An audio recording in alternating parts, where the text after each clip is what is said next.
guys, NepentheZ here, and welcome to The Society, the series where we take 10 YouTubers in FIFA Ultimate Team and put them against each other in a league format to see who is the best of the 10. Today, my guest commentator is Bateson87.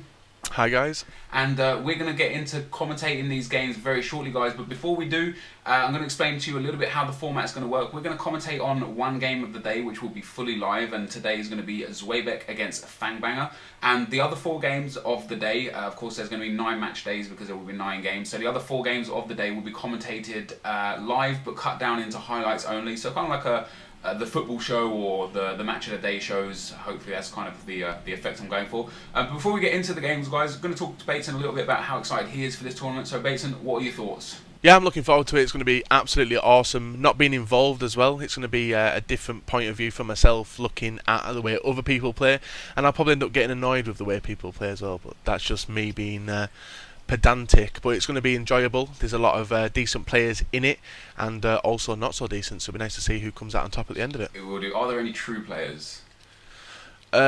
Finch. He's the only one I know as a true player, and he'll do anything to win, won't he? He will do anything to win. I played him a few times recently and I just can't get the beating of him. But for me as well, to be a commentator in this is going to be a good thing rather than actually playing and getting mad at the game. I just get to get mad at the people that are playing the game. So it's going to be nice to have the shoe on the other foot. The game of the day today, we've got Zweibek against Fangs. Who do you think is going to take that one? I think Zweibek will take it, but it'd be nice to see Jesse get a win. It would be good to see Jesse get a win. And in terms of the whole tournament itself, who do you think is going to win the tournament? Only knowing Finch personally, I think I'm going to go with Finch, but there's a lot of dark horses in there, especially with the likes of Lasty. I don't know how good he is, and a few other people. There's also Biscuit Face Gaming, he's a solid player. Yeah, he is a good player. And there's also Beach as well. So I'm going to go with Finch also. I want you guys to put in the comment section below who you think is going to win the league. I think Finch. I think Bateson there thinks Finch, but we'll see after match day 1, and we'll readdress this throughout the games. As to who, we could change our opinions. Maybe Fangbanger's going to go on some crazy run and pick up a few wins. She could win 6-0 in this next game. Yeah, she could. how annoyed would Zweibek be? So that is the idea of the series, guys. Hopefully this is going to be a lot of fun. We're literally trying to have a bit of fun with it. However, if there's anything you can suggest to us to make this show better, more interesting, more entertaining, then let us know in the comment section below. And if you talk about the show on Twitter or on YouTube now, use hashtag The Society to talk about it. But for now, we are going to get into the first game. So we are here at the first game, FC Zweibek versus Get Fang Banged. Of course, Ryan against Jesse, Zweibs against Fangs, and we're going to take a look at the team lineups just before we get into this game. I want to get your thoughts, your deep thoughts on the game, Bates, and who you think is going to win and how you think it's going to go tactically. If playing both players yourself, who do you think is the better player, but who do you think might steal the win here? The better player is Ryan, obviously. He plays a lot of possession play and plays with German players because he's into his strong players. But Jessie is quite good at defending, and she lines up for the counter-attack quite well. So it'll be nice to see the formations and players she's got to counteract that. And the same with Ryan, really, what he's got to counteract Jessie's counter-attack. But I think Zweibek should walk away with a win here.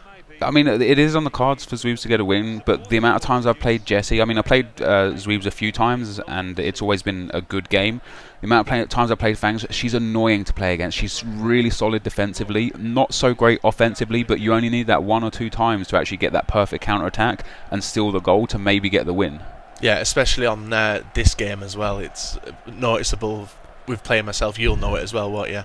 How that one attack always turns into a goal for the opposition. So it's going to be an open game. It's that's for sure, and I think the viewers at home could agree as well. So here we have the starting 11 for Zweibek and the substitutes on the screen right now, guys. He looks like he's going with a Bundesliga team. He's playing a 3-5-2 there. He's got Aubameyang, Lewandowski, Mkhitaryan along the front 3, and taking a brief look at Fangbanger's team as well. She's gone for a Serie A team, quite a strong bench there as well, with Tevez and Di Natale, also the likes of Sergio Ramos on the bench. She's going for a 4-1-2-1-2 by the looks of things, or maybe that's a 4-3-3 wide formation. After seeing that, Bateson, how do you think this might impact the game? Counter-attack for sure. That's how Jesse's going to play. It depends whether Ibarbo's going to be strong enough playing at centre forward as well, because it's a false 9 basically, isn't it? It is, yeah, and he is fast, but he's also weak. And we've got the first attack of the game here, Aubameyang playing it through, but Shaqiri doing some good defence there. Sorry, that is a good clearance. Lewandowski picking up the ball there. We have Fangbanger in the yellow kit there, the yellow kit with the black shorts, and we've got Ryan in the white kit with the black shorts. Maybe they could have picked some different colour kits. I think someone like Japes would have a bit of an issue here watching this game. Oh, he definitely would. And I think for me, the formations, the 3-5-2 is a really, really solid formation. It also works well to defend those chip through balls because of the CDMs. But the 4-3-3 has got a lot of width and a lot of... it will bully the midfield of a 3-5-2, in my opinion. Yeah, especially like with over-the-top through balls to the wingers on either side. She'll catch Ryan out hook. Well, maybe because the fact he doesn't have a left back and a right back, and with the 3 centre defenders, they sit there waiting and they can get caught. Especially with how the game's played and that stutter with the over-the-top through ball. Yeah, she might abuse it. And there's one there. There is one straight away, and Fangs is in. She tries a fake shot to cut inside, but the defence is far too strong, and Ryan can break away here. He had the opportunity to put the striker through there, but Fangbanger makes a nice tackle. The player was free on the left for a chip through ball, but she didn't use it too much, and it's one thing that she doesn't have in her game that she admits herself that she doesn't really use too much is the chip through ball. Yeah, well, she only just learnt it recently. I remember about a month or 2 ago I taught her, and there's a chance. That's a good defensive tackle, that is. Yeah. Yeah, when she learned it, I was very surprised. And that's a shot. What a goal there. Ryan with a stunning strike from Gundogan in the 12th minute, out of absolutely nowhere as well. A defensive error from Fangs, passes it straight out to the centre attacking midfielder. Look at that. She just dilly-dallies on the ball, loses it to Ryan, and that is 1-0. The first goal is there, 12 minutes in. Congratulations to Zwebeck. She'll be really annoyed with that as well. And here we go with... If she sticks in that frame of mind, she'll go on and get thumped. But hopefully she sorts her head out and gets on and gets an equaliser quick. If not, it could be night over.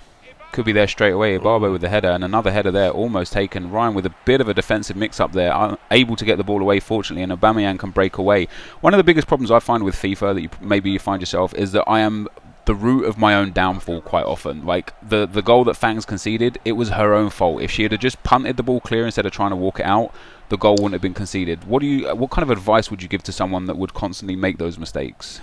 For someone who isn't confident in passing out, you should definitely not do it, because even though I pass out quite a lot on my defending style, I'm used to doing it, so I'll know the options and the routes to take. But if I'm really unsure, just lever it up, and she's got the players to pick the ball up on the other end as well. That's exactly right. And it'll save her a goal. Overall, this game has actually been more attacking from Fangs than I thought so far. She's had her fair share of the possession. Ryan's not really having too much of the ball, but he has, of course, got the goal, and he's got a good opportunity to go forward here. Shaqiri down the right-hand side has got a lot of space. He goes for a ball roll inside, can cross that to the far post, but tries to be greedy with the solo run, cutting inside, and it's defended well. But once again, the pass out from Fangbanger cost her. Schweinsteiger is unable to make anything of that, and Fangbanger can come away with the ball again down the left-hand side here with Boateng. He plays a nice ball through. Ibarbo, though, is offside. He's a very dangerous player, is Ibarbo, on the floor and in the air as well. So if she starts getting further down the wings to whip them in, then you could see some decent shots on goal. But Ryan's a very patient player as well. Even though he passes out the back, he passes around, and he doesn't always run. As you see there, he could have ran straight forward for a little bit, but decided to patiently go in. He's got that little ball roll he's done a few times, and Fangbanger again has given the ball away from her defence, and this is could be an issue of her play throughout this season. And he's got a great chance here with Mkhitaryan, but again he tries just a little bit too much. Instead of having the shot there that he could have had at the top of the box, it may be forcing a save and getting a corner. He decides against it and tries to go for the solo ball run, and maybe he's just a little too cocky right now, a little too overconfident.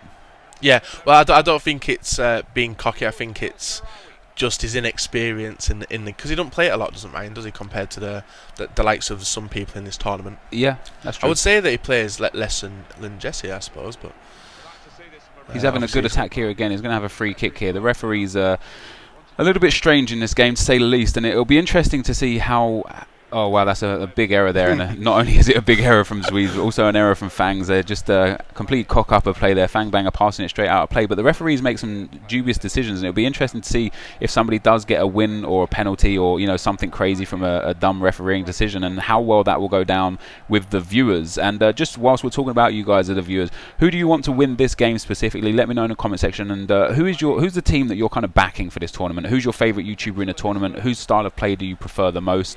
And let us know below. But we've got Ryan here. It seems to be Ryan the person with the counter-attacks, and he plays a great ball through there to Aubameyang, but he gets strength off the ball from Chiellini, and Buffon finally sees the error of her ways and just punts the ball out with Buffon. And those wide players, just as we said at the top of the video baits, are going to be important. And Fangbanger's got a breakthrough now with El Shaarawy, but the keeper picks it up well. And the first time she goes long and wide, she ends up with almost a chance on goal. But the counter-attack again from Ryan is here. He's unable to do anything with it. The early game for me has been more about Fangbanger's mistakes than Ryan's ability. She's made a few too many mistakes in the middle of the field, giving the ball away. If she just composes herself, maybe keeps the possession a little bit better, she'll be able to create many more chances. Like she was doing just there when that player, she was thinking about what she was doing. Like basically this game is, both of them are doing the same, running up, but Ryan's getting the better of it when he puts up, and he could score here. Brilliant save. That was a great save. Could have been 2-0 and game over. That would have been game. She just needs to get Ibaba and El Shaarawy linking up well and making them runs, and maybe calm down with a high through ball as well. Especially with defenders like Dante as well. You're not like, whilst the chip through balls are strong in FIFA, I don't think, oh my god, a bicycle kick there from, who was that, Constant I think that was, with the bicycle kick. The keeper saves it well. But yeah, although the chip through balls are strong, when you're playing against tall defenders, it's really difficult. You have to get them like pinpoint perfect to actually get them through the defence. Here we go though, guys. We're approaching the half-time whistle. Zweebek is 1-0 up against Fangbanger right now. Zweeb seems to be fairly in control of the game. He has had a couple of chances where he could have gone through and maybe picked up a second goal, but his kind of just, I guess, arrogance on the ball with his ball rolls and skills instead of just shooting. But we're going to have a chance here in the half-time. He's going to have a chance to cross the ball. He's getting fouled like a motherfucker there. The header comes in and he hits the post, and unfortunate for him, but fortunate for Fangbanger that dropped to her defender off the post there. And that is the half-time whistle. So a very entertaining first half. I think Zweebek deserves to have the lead, but Fangbanger is still always dangerous. Those wide balls and those chip-through balls can see her back into the match, no problem at all. Yeah, definitely, and it was a great goal by Gundogan as well. Like defensive errors, but it was a nice smash into the top corner from outside the area. It was a very nice error, very nice goal. But I think if Fangs is watching this back, she would have already played a few of her extra games after this. And there you see the match stats. Fangs has actually had the better of the possession by just the 1%. Their passing is even. They both had 100% shot accuracy as well. 3 shots on target for Ryan and 2 shots on target for Fangbanger. So the fact it's only 1-0, not really too much of a problem. But like I say, with the defence that Ryan has, he has got fast defenders and big defenders in, Dante as a tall guy. You got Santana there and Boateng, both very pacey, very strong defenders. It's unlikely that Fangs is going to win from an over-the-top chip-through ball. She needs to go into this second half, play down those wings, maybe bring on a big striker. I forget who she had on the bench. She had Balotelli sat on the bench, and he would be a perfect target man. He would be a great target man. Get down those wings, start throwing the crosses in, and maybe get herself back into the game. But the second half is underway, guys. Hopefully we can see some more goals in this second half. Aubameyang here on the ball for Ryan. He plays it through to Shaqiri, but it's defended well. And Fangs is trying to pass it out again, and she loses the ball. And Shaqiri's going to have a chance to cross here. Ryan with his ball rolls again, a little bit too cocky with that, and Fangs can break away herself here. She's got options on the left here, El Shaarawy, but a very poor pass, and it goes out of play. And if, like I said, was saying on the stroke of half time, if Fangs watches this back, she can hopefully see the error of her ways and fix the passing the ball out of defence, because it's not something that's working for her. She obviously doesn't understand the formation well enough as to where the players are going to be to find the space, and I think she'll save herself a lot of trouble if she does that. Nice defending there. Defensively, she's fun to watch. She's very solid and doesn't commit, like with the slide tackle. Yeah. But the only thing about her defence is that passing out the back. But a lot of FIFA players do it. They don't realise they do it, but it's definitely one of the biggest faults in my game is that I try and pass it out the defence instead of just punting it clear. But in FIFA, because of the way the kind of clearances and chip through balls work, sometimes you can just clear it and be through on goal as well. So it's best just to get rid of it. But we've got Ryan here coming down the right-hand side again with Shaqiri. He's really abusing those ball rolls. He gets the cross in, it gets deflected out for a corner. The corner gets whipped in. The header is there, but Fangs clears it off the line. Very nice, and it falls to Mkhitaryan on top of the box. And Fangs can clear with Hernandez, but unfortunately can't do so, and the ball comes in, but the goalkeeper saves there. No problem at all. And the ball gets thrown out here to Ibarbo, but again, she loses the possession in the centre of the midfield, and this is going to be a big issue if she can't fix these passing errors. And here is Fangs here with a break herself. She plays it through, and Searchy is through on goal. She's got all the time in the world. Can she tie this game up? She can indeed. And the counter-attack, just as we said before, the half-time whistle, she's still dangerous on the counter-attack, and that was kind of lucky that she got the ball back after giving it away several times in the middle of the park there. But a great through ball there, and the defence is completely split. Searchy with a beautiful finish. It's unlike Fangs to be that calm in front of goal, but she was, and she pulled the game back. Yeah, it's nice to see. It opens the game up fully now, because both of them need the win, especially on the first day. You need to assert your dominance to the rest of the participants in the league as well. But I think Ryan's going to be patient and maybe break through one more time. But if he's overconfident, then Jessie's going to pummel. Here she goes again. She's got a chance here. Abate unable to control the ball. Dante picks it up, and Gundogan now has a chance to get out himself. Ryan plays the ball through the midfield. Aubameyang here has got the chance with the 1-2 with Lewandowski. He's turned back inside. Mkhitaryan there plays it back through to Aubameyang. That is a beautiful passing move, but Aubameyang inches offside there. And the pace of Aubameyang, he's my favourite player in the game. The pace of him is frightening. Yeah, the strike force Ryan has with Lewandowski and Aubameyang is absolutely ridiculous. It reminds me of the S-Wine and Rice of last year. Yeah, it is. But strong. Lewandowski's got a beast shot, and if you use Aubameyang as his provider, you'll have a fun time in front of goal. What I found with Aubameyang as well is his heading is also insane. I scored a lot of goals from him from crosses and corners, and it's something you don't really expect from a pacey striker. We've got Ryan here down the right-hand side with Shaqiri. He cuts inside. Fangbanger defends really well, but again gives the ball away in her own defensive third. Aubameyang plays it through to Shaqiri. He takes a shot and it goes in, and that is the second goal Fangbanger has conceded from a defensive error, essentially. Yeah, it's Jessie's own downfall. If she had, well, obviously she's going to watch this back and change the way she gets out of defence, that's for sure, because 2 goals conceded and both of them down to her own doing. But Ryan's doing really well at finishing as well. He is finishing really well, and that's a nice little pass through to Shaqiri as well there along the floor. Splits the defence open. 2-1 to Zweibek here in the 66th minute, and there's all to play for. Zweibs will be looking to go forwards and perhaps get a third goal to secure this win, secure this 3 points. But just like we said, you know, it only takes one ball in this game, and Fangbanger could be through on goal and potentially bring this game back to 2-2. And here she is on the ball in midfield. Guarin has the ball. He's got options on the right hand side, and he plays a fantastic ball there out to Searchy, and that's what she needs to abuse against the 3-5-2. But Felipe Santana there defends very solidly.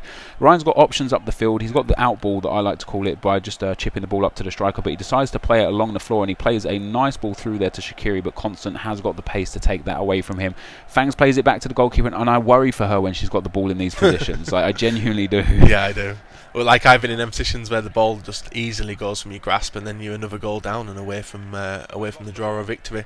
But Ryan definitely needs to get that third goal. Without that third, he's leaving Jessie open like this to come back and pull 2 points away from Ryan's grasp. She's got the chance, and that is a beautiful goal. She's done it again. That's nice. That is a very nice goal, and once again the goal comes from the wing, because he's got no fullbacks, and if she just realised sooner, because it only seems one time in the first half she sent it out to the wing. That's the first time this half that she sent it out to the wing. She ends up getting a goal from it this time, and it's 2-2. And Ryan again, he had a few times there after he scored the second goal where he goes down in the middle of the field and he tried a few ball rolls and a few skill moves where I think, you know, a simple pass would have probably been the better option, and it's cost him for the second time. Yeah, and he'll be kicking himself over this as well. Luckily there's no players on the line like these. Yeah, no wager matches here. But Gundogan has the ball here on the top of the box. He plays it through to Schweinsteiger, who loses the ball. Fangs again tries to pass it out of defence and gives it straight back to Zweibek there. Lewandowski has the ball to Schweinsteiger, who's got a beast shot on him. He does take the shot, but with his weak left foot, and Fangbanger can have a bit of respite here. She throws it out to the wing. El Shaarawy there on the left-hand side, but he loses the ball. And Ryan steps back inside. Mkhitaryan here, who hasn't really been in the game much today. We haven't really seen him much. Plays it through to Lewandowski. He's got the through ball there for Royce, but the ball was intercepted very well. Cleared straight out to Felipe Santana, and it's been given away to Searchy on the right hand side here. Freddie Guarin has got the pace to beat Gundogan there, but tries to turn back inside. The ball goes out for a throw-in with Fangbanger, and with less than 10 minutes left now, this game could go either way. Do you reckon anyone's going to nick it, Bates? I don't think they will. They still feel like they're feeling each other out Yeah, a as little regards bit. to the way they play. They're not Ryan's not confident in the way to attack Jessie because I just think he's underestimated her for sure. That is for sure, and that was a nice cross there from Fangbanger, but it could result in a breakaway here from Zweibek. But Fang's really strong defensively, and although she has conceded 2 goals here, it is a testament to her defense that both goals have only come from her own bad doing. Like Ryan hasn't really broken her down too well, and Ibarbo there with a header gets cleared off the line. It might have been going wide anyway, and she's given the ball away again to Lewandowski. And if she just eradicates these mistakes from her game, it's going to be almost impossible to score against her. Definitely. Well, I've struggled many a times to score against Jessie, but after seeing that she passes out a lot, I'm going to put pressure on her defence next time I play.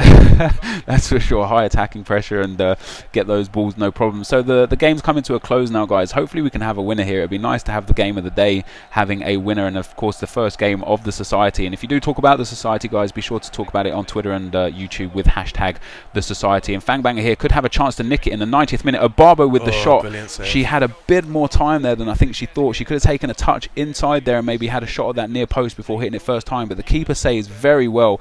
And corners in the 90th minute are always dangerous, not only just for your attack but also for your defence, because if they can break and score, you could be in lots of trouble. The ball there goes over the bar, and that should be Ryan able to see this game out. Now this is going to be the one of the last plays of the game. The goal kick's also dangerous. Goal kicks are something that I don't really like in FIFA, because you can take a goal kick, Bateson, your midfield loses the ball gets headed back, and all of a sudden your opponent's through on goal. With goal kicks, I've actually changed the way I do them this year, because I find it very difficult to out-jump the defenders. But I pass the ball out to either my right back or the left back, and it seems to work wonders, because you can start the attack from the defence, which eradicates you losing the ball as soon as you kick it up. It does indeed. And here's Dante with the free kick from Ryan. I think Fangbanger was offside there. Ryan's got a chance down the right hand side here. He's got Shaqiri down the right hand side.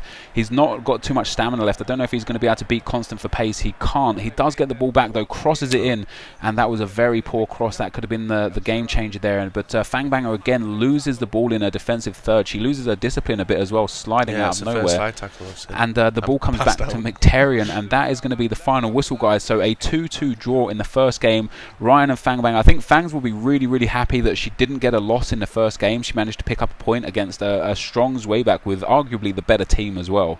Yeah, definitely. Ryan will be kicking himself at the 2 points lost, but both of them have made errors, and Jessie's counter-attack style, which we did say at the start of the game, has gone and upset him. It has upset him, and she had a few chances in the last 10 minutes there. She could have taken the game. I think she felt way more comfortable at the end. Let's take a look at the match stats.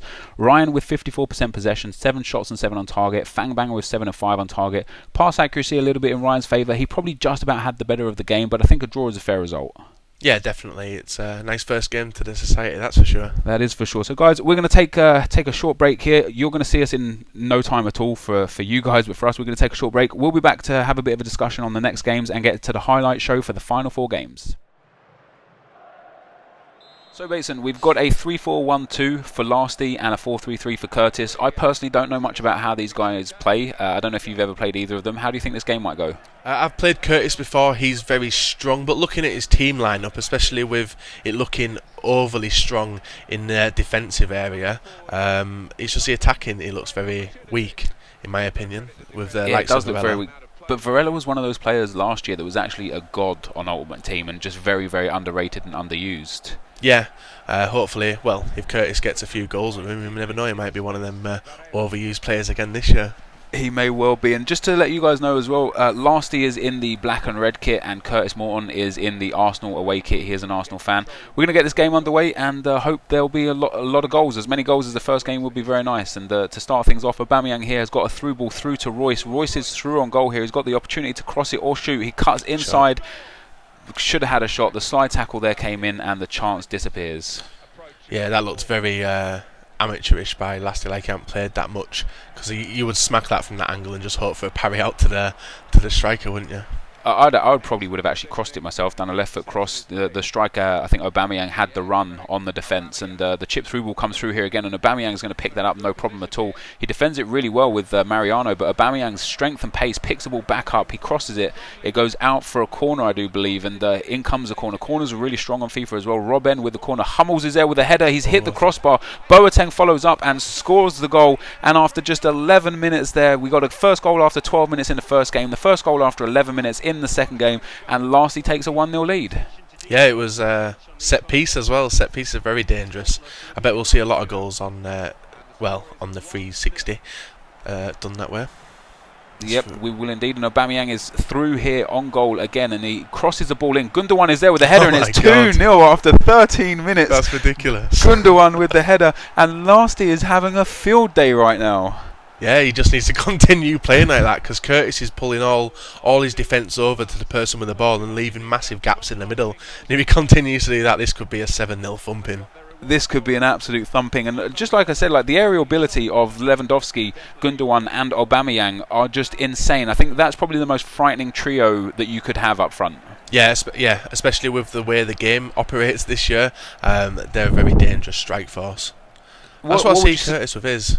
See how he operates with his strike force. It would be good. He's actually going to have a chance here with Lucas. He plays it through. Gareth Bale there, who he's playing at centre midfield, can't quite get the ball. Aubameyang here is able to break away, and this is some really good play from Lasty. He's passing the ball very well. He chips the ball through there to Lewandowski. He's through again. Lewandowski is unable to connect with the ball, but this is going to be embarrassing if Curtis Morton doesn't step his game up. Yeah, he needs to get sorted ASAP, otherwise, because Lasty with these 1-2s, he's going straight through the middle, and no one likes someone going through the middle of him. Could have been a penalty. He is indeed. That could have been a penalty. A good opportunity there, and Curtis Morton doesn't know what to do right now, and this is some fabulous play from Lasty. And there's a shot from Robben, and the goalkeeper saves it, and it's going to be another corner here. And this is some great football. For those of you that are watching that wonder how do people do it, the ping pong passing is what Lasty has gone for this time, and the LBY is kind of like the final ball, but he's got another corner here. Robben is going to cross it in. 20 minutes in, can he make it 3-0? Lewandowski is at the far post, he heads it, it's saved, and Gundogan with the header again, and it's 3-0.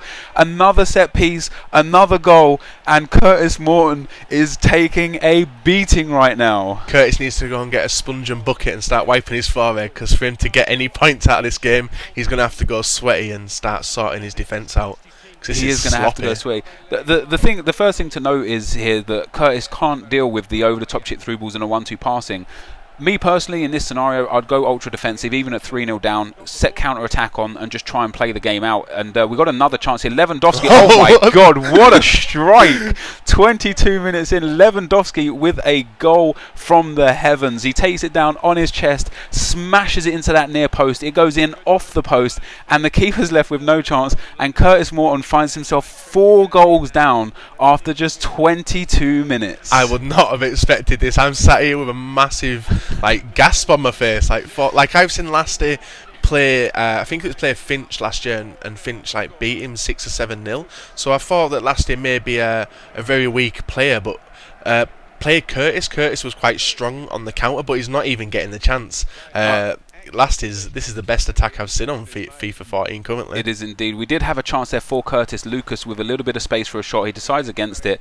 Curtis loses out. I think Curtis looks like he's given up there, but he's just playing dead possum there. He has a shot from range just to try and pad his stats a little bit and get on the board perhaps. Varela here down the left-hand side whips it in. Great clearance there from, I think, was that, I can't even remember the defender's name, but Fabio Contrao there does some work as well. Gareth Bale here picks the ball up, and the ball comes out again. Gundogan here. Aubameyang on the right-hand side. Aubameyang in a lot of space. He's got Lewandowski, who's got the run on the defenders. Across to that far post. Could be in trouble here for Curtis Morton. It could end up being 5. It cuts into Luis Gustavo. He tries to step inside. Very nice indeed, but Schweinsteiger picks the ball up and plays it out to Martinez. Martinez has got a bit of space at last for Curtis Morton. He's finally got a chance to break, and he goes down that right-hand side. Felipe Santana has got good strength and pace, but gets outpaced and outstrength from Martinez, who sends it inside to Matuidi, who tries the first-time ball, loses out, and now once again Lasty can break. Yeah, if you look at the way Curtis attacked, then look at how many players he's got forward.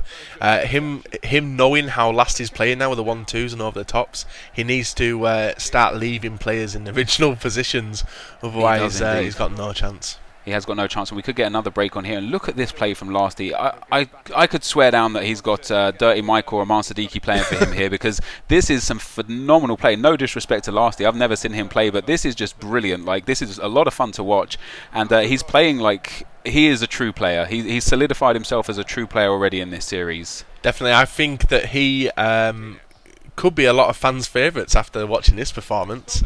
Indeed he could. He has got a strong team, like I say, and I think after the first two games, after you saw the way Zweebs scored some nice goals, especially with Gundogan, and the way that Lasty scored some great goals here, I think you could see a lot of these players coming up against randoms in Ultimate Team Online now, because the strike force, the trio of Lewandowski, Aubameyang here who's through again, and either Gundogan or Mkhitaryan, whoever you decide to put in that cam spot, is so deadly, and they're relatively cheap as well. Lewandowski maybe a little bit more than you'd like to pay, but Aubameyang going for 4,000 to 5,000 coins, like, why would you not buy him? Oh, definitely 80 rated, but he definitely does not play like that. You picked him up at the start of Ultimate Team this year and recommended him to everyone, and after I used him a couple of weeks afterwards, I would stick by your decision to get him as well. That's right. Is there any way back for Curtis Morton in this game? And if there is, what does he have to do to get back into it? Score some goals and stop messing around, but a nice through ball there. He has got a chance. That's a great save. I generally can't see a way back in this from Curtis now. Lasty's just so composed on the attacking with a fast ping pong, and he knows what he's doing as well. He knows everyone's routes. He does indeed. I think for Curtis, the best thing here is just to keep the scoreline down, play ultra defensive, keep the possession a bit, just pass it. Even, I don't condone this normally, but pass it around your defence, get a bit of the ball, make Lasty a bit frustrated, maybe dive in and open some space up, and maybe get a goal or two back, just to not feel like you're getting absolutely dicked, because nobody likes to get smashed, in FIFA, and it's always difficult when you're 4-0 down and the game's kind of out of your reach to be able to do anything with that. But I think the best thing for Curtis to do is literally just to play a composed game and just try and keep this scoreline down.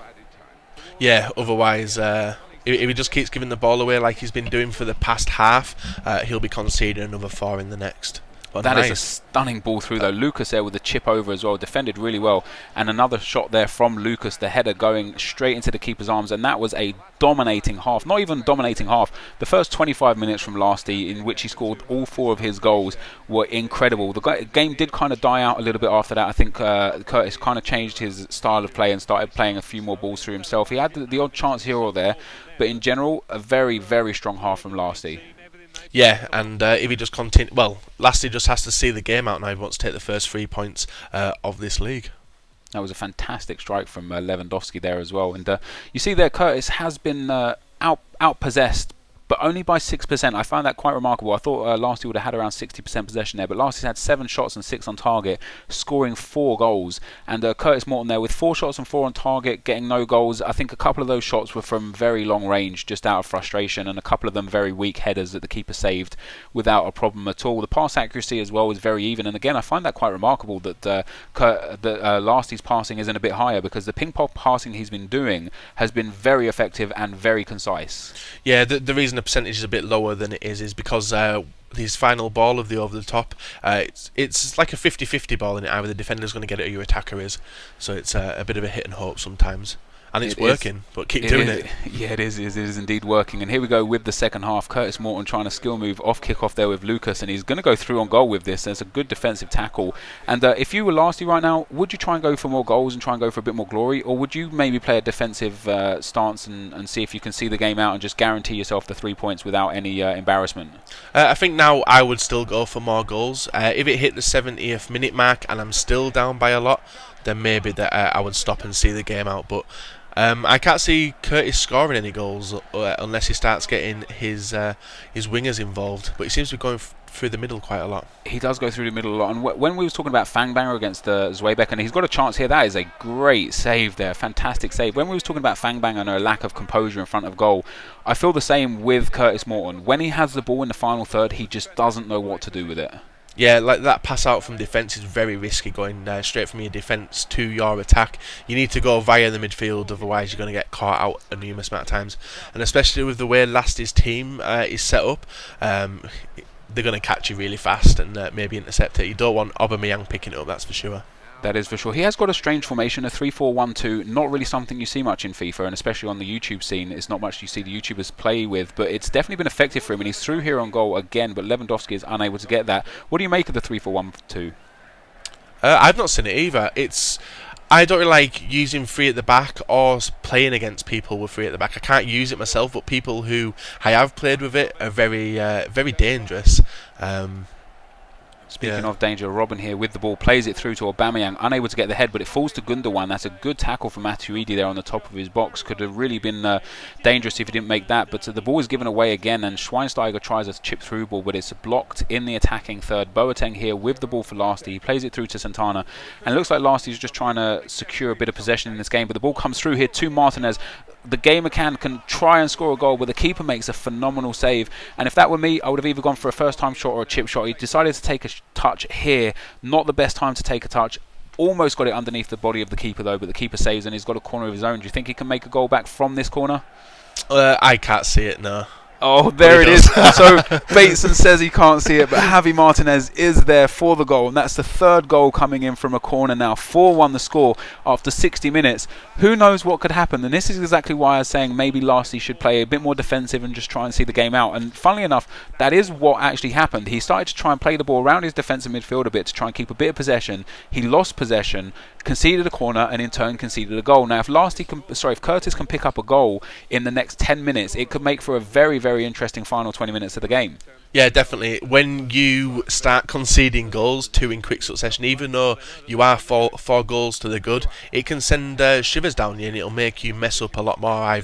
It's happened to me numerous amount of times. I can even recall a game that I played just today where I was 4-0 up after no time at all. Oh, that is a beautiful finish. A stunning finish there from Arjen Robben, and that just dispels anything we were talking about. But I was 4-0 up, and after 80 minutes it was 4-0, and after 87 minutes it was 4-3, and you get nervous when you concede a couple of quick goals, but not Lasty. That is a stunning finish from Robben. Yeah, and I feel that goal has sealed the game, definitely.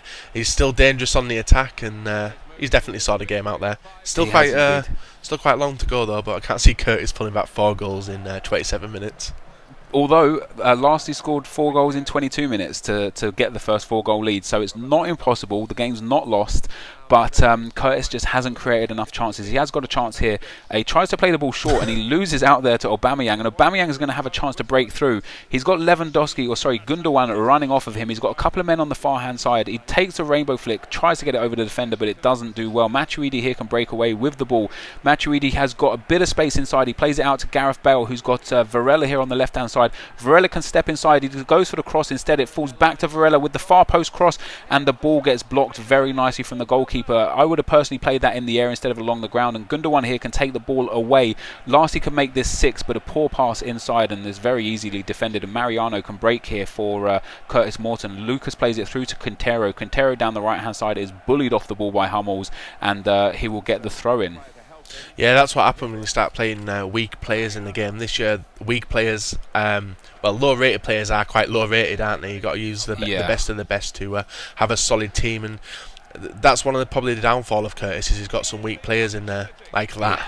He has got some weak players, and that was a great chance there to make that 5-2, but unfortunately the ball goes over the bar. Again, he lost his composure a bit. He did have a man over that he could have squared the ball to for an easy tap in. He went for the shot, went for the fancy finish, and unfortunately it failed, and Lasty is able to just walk away with the ball here again, and Robin down the right hand side in a bit of space plays it through to Aubameyang, who tries a cheeky shot and gets lucky with the deflection. It goes out for a corner. Now, he's been potent from his corners so far. He's got 3 men in the box. Royce crosses it in. Aubameyang is there, and there is another goal. And I spoke about this in the Zweibek-Jesse game, how impressed I was with Aubameyang's headers from corners, and that goes to show it. He's in a great position every time. His pace gives him the run on defenders, and his heading ability, although not the best, is good enough to finish off the chances.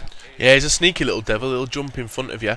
The whole team that Lasty's got is very dangerous on corners. They've got strength, they've got height, and if you've not got the right players to defend against them, they're going to outmuscle you and get goals. Is that the third corner goal? That's the third that Lasty's scored, and of course Curtis scored his only goal from a corner. But what would you recommend to Curtis to be able to defend those? Because he's got a strong defence, he's got good defenders, but he's just unable to cope with the corners. Lasty keeps putting him in the mix around the 6 yard as well, so maybe bringing the keeper out could save him a few embarrassing moments. Indeed, it could. Without those corner goals, this would be a much closer game. But here we go, take nothing away from Lasty anyway. He's created so many chances, and he's down the right-hand side again here with Robben. He's got a chance to cross it, and that's exactly what he does. And there is the header, and it goes just wide, and that could have been 7-1. A great cross from Robben there. He steps inside, a bit of a weird angle to take a cross from that. You don't really see people stepping in onto the strong foot for that. But there it goes, 6-1 still the score, 79 minutes in. And for the rest of the tournament, what do you think Curtis can do to try and change things? Do you think he needs a change of team, or if he just needs to change his formation, or just get better at the team that he's playing? I think it maybe will be a change of team, because the defence he's got is very strong, but it's getting ripped to bits. Maybe Lasty's just been his unlucky player which he comes up against. Maybe indeed, but Lewandowski there with a fantastic stop and turn, a shot off the strong foot. Maybe would have been better taking a weak foot shot there into that far corner. The keeper saves, and another corner comes in here, and there is another header, and he's hit the bar again.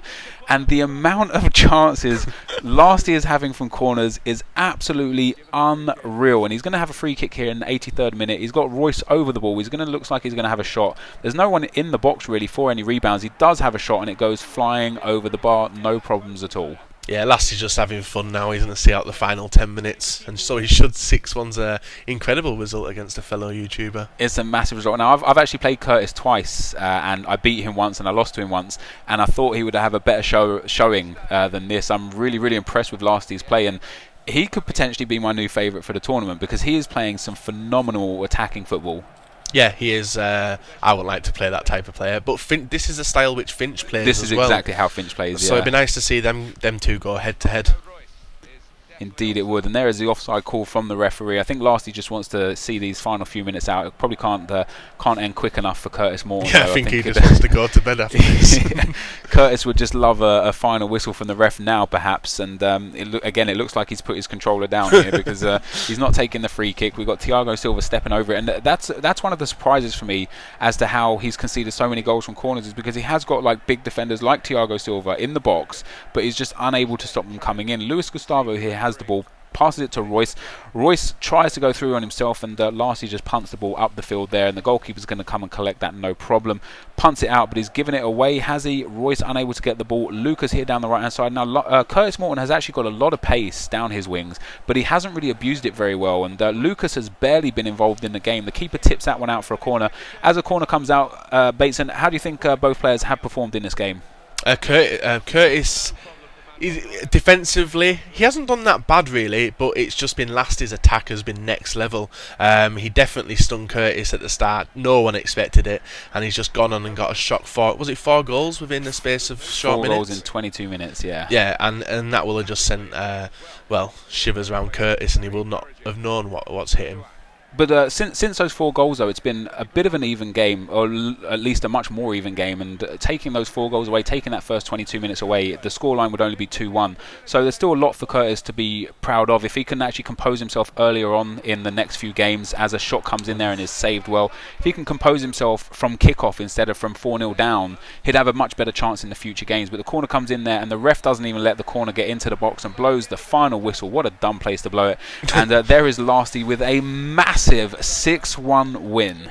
Did not see that coming, definitely not. I thought him, not knowing how Eva played this year, Lasty's gone absolutely on fire on the first day. He has indeed. A few goals there from set pieces, of course, 3 goals from corners for Lasty, 1 goal from a corner from Curtis Morton with Javi Martinez.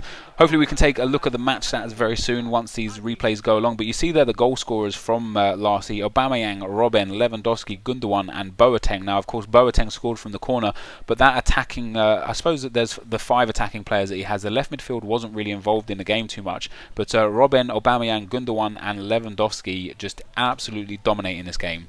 Yeah, a lot of people don't see Gundogan as an attacking style player, but he's up there when you need him the most, and he's got bagged last 2 goals as well, which is nice to see.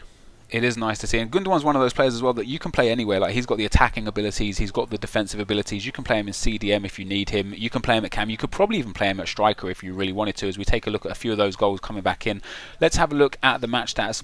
Aubameyang there with a 9.7, Lewandowski rolling in with a 9.8, and Gundogan with a 9.5. Royce didn't really get involved in the game too much. No, I didn't realise he had Royce. He definitely. Well, if you're winning on one side of the match, you don't really need to swap it up, do you? And it's just a shame that type of player wasn't used that much. That's very true. It doesn't look like we're going to get to see the match stats, guys, but I'll tell you the match stats. Last, he fucked him up. That's all you need to know. Let's get into the next game. So, guys, we start the game. We've got Beach here against Finch. Finch is a very, very strong player playing in the white kit. Beach in the red and white Manchester United kit. And Beach has started off the play very well coming down the right-hand side. He's got Diouf, Yukonen and Drogba in his attacking trio. We don't really know much about the two teams because they actually skipped the start of the game. But there's a goal straight away from Beach with Robben on the right-hand side. We're seeing Robben or the Bundesliga players in many games, and that's a stunning start from Beach, and Finch won't be pleased about that. No, Finch isn't used to being on the back foot straight away, especially after 3 minutes. It'd be weird to see how he takes the game from here.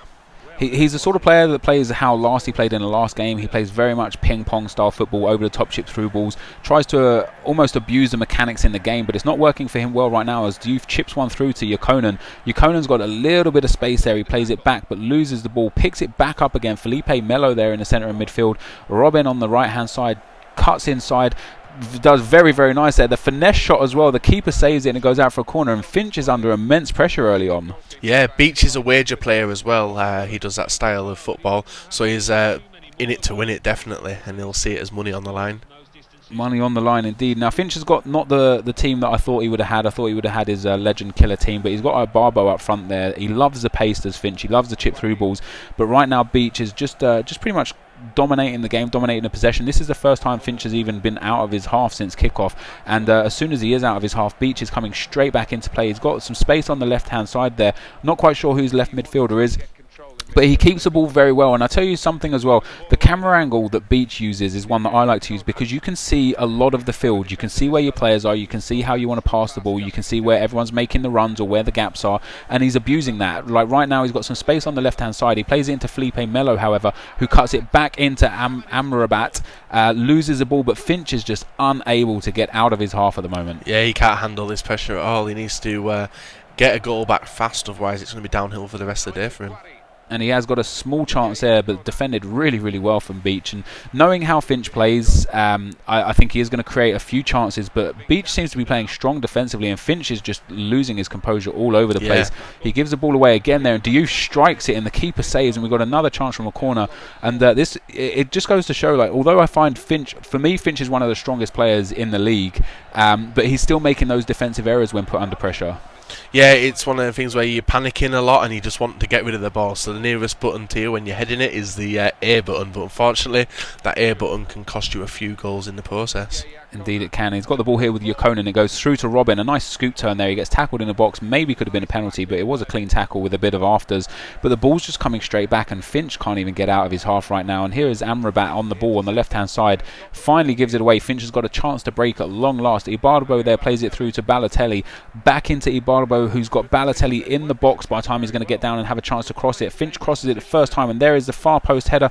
Great defensive work. It falls to Freddy Guarin, but the ball is cleared, no problem at all. And out comes Beach with another counter attack. Robben here with the ball. He's got some space in the middle with Didier Drogba there, and a lot of space. He does chip it through to him. Drogba's got the strength, but the defender does very, very well in that situation. And this game is not going how I thought it would. No, the way Beach's players are lined up, he's gone for strength and pace, so he may catch. Well, the way Finch attacks with the counter attack, Beach will do him exactly the same, but maybe a bit more. And we've got Finch here with a chance. Balotelli with the strike, and he makes no mistakes there. Dominant strike from the top of the box with Balotelli in the 25th minute, and Finch will be very relieved to get himself back on terms. And Balotelli falling over there looks like he's a little bit drunk, which is how Finch looks the first 20 minutes of this game, the way he's playing. But a great strike, and I think the fact that there was a few players in front of the keeper there maybe lost his vision, reason why he didn't save the ball. And Beach will be a little bit hard done by him at the moment, maybe feeling a bit unjustified in the result at the stage. Yeah, well, it's the same when anyone plays Finch. Even though you feel like you're dominating the game and you've had the more chances, Finch just pops up with that one chance. He's a really good finisher. He's a lot like Jesse. in the way she defends, but he's a lot better on the attack, and he'll nick a few more goals. He is very strong on the attack, and that's the problem with the way he plays and the way Lasty plays. Not necessarily a problem for them, but a problem for their opponent is it doesn't matter how much pressure you have. If you don't score a goal, he can counter you and score a goal in no time at all, and it's exactly what he's doing here again. He chips it through to Ibarbo there, but Maxwell looks like he's got the ability to defend that, and he defends it very well. Amrabat on the left-hand side here plays it through to Felipe Melo, who turns and gives it away into Pogba in the middle of the field, and Freddie Guarin here has got the ball on the top of the box. Finch tries a bit of a dreamland shot there. It was never going to do anything other than get blocked or get saved, but the ball comes straight back, and this game has completely turned its tide, and there is the shot from Balotelli.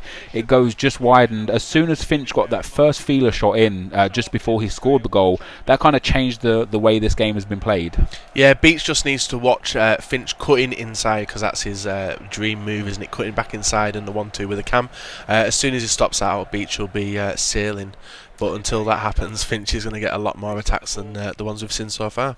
He is indeed. And what I find strange about this game as well, there's a lot of space in the midfield. Like, you can distinctly tell the gaps between the midfield line and the defensive line, which you couldn't really see. Like, if I were to watch the last game, I couldn't tell you what formation Curtis Morton was playing because his players were all over the shop. But both Beach and Finch here, they're playing very, very rigid formations, keeping the players to their positions and just trying to feel each other out to try and get the opening. And Beach finally gets an attack of his own underway here, but it's stopped almost instantly. And the midfield battle here is very strong, very fun to watch, because they're both strong, it seems, in midfield. And I would worry if I were Beach, though, because Finch is so dangerous on the ball, and after the first positive sort of like 15 to 20 minutes, Beach can barely get a touch of the ball right now.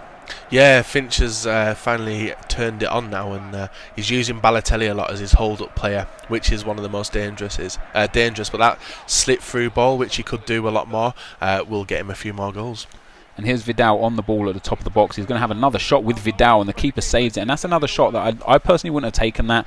Finch decided to go for it, and the keeper parries it out for a corner, and he's got big, strong players in the box, and the ball comes in there. Ibarbo at the far post misses a header. It falls to Balotelli with the overhead kick. Why always me? Vidal here, though, can break away with it.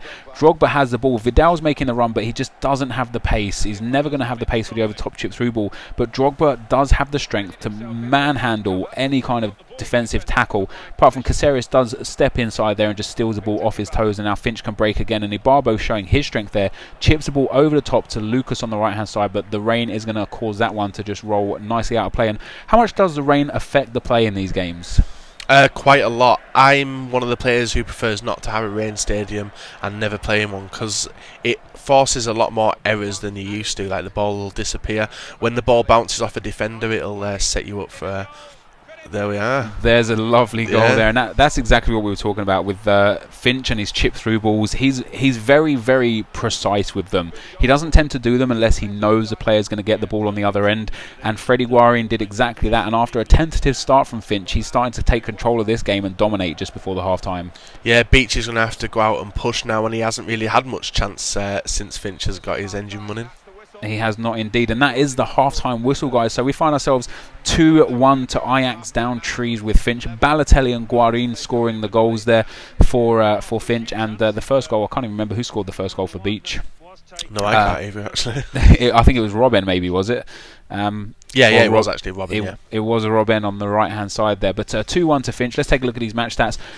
Beach dominating possession. A bit surprised with that. 54% to Finch's 46%. But the shots were all in Finch's favour. 7-4 on target. 5-5 for Beach there.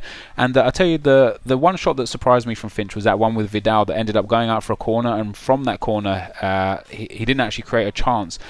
Well, he didn't score a goal, but he did create a chance with Ibarbo at the far post, and it's just putting the good pressure on. It's something that I wouldn't have done myself, and I think, look, all those strikers on the bench there. He's not lined up to changing midfielders, is he? No, he's not indeed, but for Beach, he needs to put pressure on Finch in the midfield to stop those long-range shots coming in, because if he keeps letting them come in, Finch is going to keep either getting through or getting corners or rebounds and chances, and he'll probably put a few more past Beach. But if Beach can just push up a little bit, I would personally at this stage play attacking, try and push up, a bit of high pressure on the midfield, try and steal that ball in the midfield so I could break away. But what are your thoughts on how Beach can get back into this game? He needs to start using the wings, because the way Finch is lined up, I'm sure he's using 3 at the back, isn't he?